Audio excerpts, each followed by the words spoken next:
Right, I'm going to have to apologise because the phone speaker's about knackered. I've got a cold.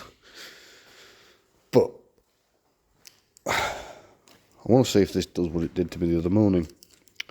So this has got a 3-cylinder petrol engine in it. And it's throwing a code p0014. Exhaust camshaft. Now, I went to crank it yesterday and it would not start. It took ages. So I'm just wondering if it's going to do it now, so that I can show you guys a symptom of that code and what I think's wrong with it. Are we ready? Nope, stuck straight up. So yesterday it wouldn't start.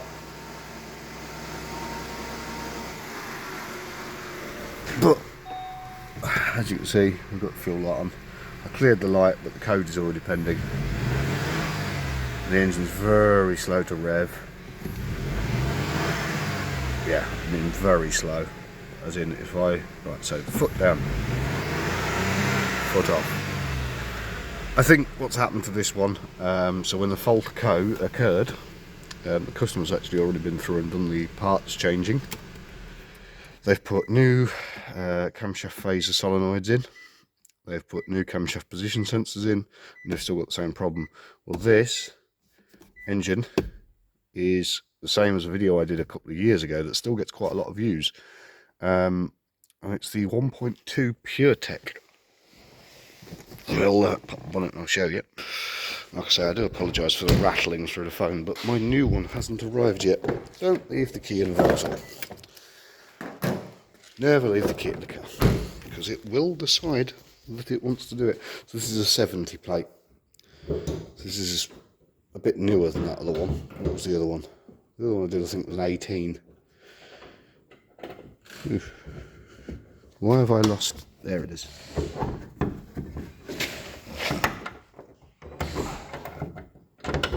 What is? Oh, it's broken. That's why. It's not just. For a moment, I thought I should just hang up my tools, but no, we've. Okay. Yep. Ignoring that, moving on. Yep. 1.2 PureTech. And what I think we've got going on here is, I'm going to grab a torch, is the old misleading code. So if you look at that belt, ooh, that light's really not happy there, is it? Ah, there we go. If you look at that belt, it is starting to crack. And I suspect that what we've actually got going on is, I think that dephaser, I think either the dephaser itself has jammed, or the spring in its broke. I did think the spring had broke, and that's maybe why it was having problems, because when I went to start it yesterday it wouldn't start, but then it was fine this morning. But I suppose it does depend on how long it would take all the oil to drain out. Yeah. So, according to the computer, there was a log, and it did say that the exhaust camshaft, the camshaft position was at -12 degrees, and it wouldn't actuate properly. Now, I'm going to look this up on all data to see, but there is a tolerance to this, because if it gets too far retarded or too far advanced, it will set the code in the computer which actually disables the system. So when diagnosing problems like this, you have to be aware that when that code is present, this the ECU has actually, it's completely shut off the entire variable valve system, and that pretty much goes for every manufacturer with variable valve timing. As soon as there is a fault for the timing, it will not actuate the timing. So by clearing the code, it may come back on for a second, but then as soon as that code sets, and it doesn't have to turn the light on, it only has to set as a code in the ECU, as a pending code, that can disable the entire system. Now, bearing that in mind, if this system is disabled because the timing is too far retarded, that would explain why it's saying that the camshaft solenoid doesn't move.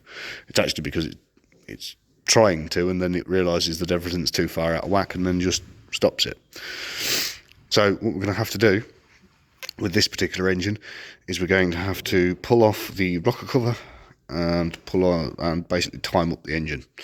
And then once we've timed the engine up, we can verify timing is correct. We can also verify that the camshaft dephaser is locked, that it's not moving around all over the place, and that they are seated on the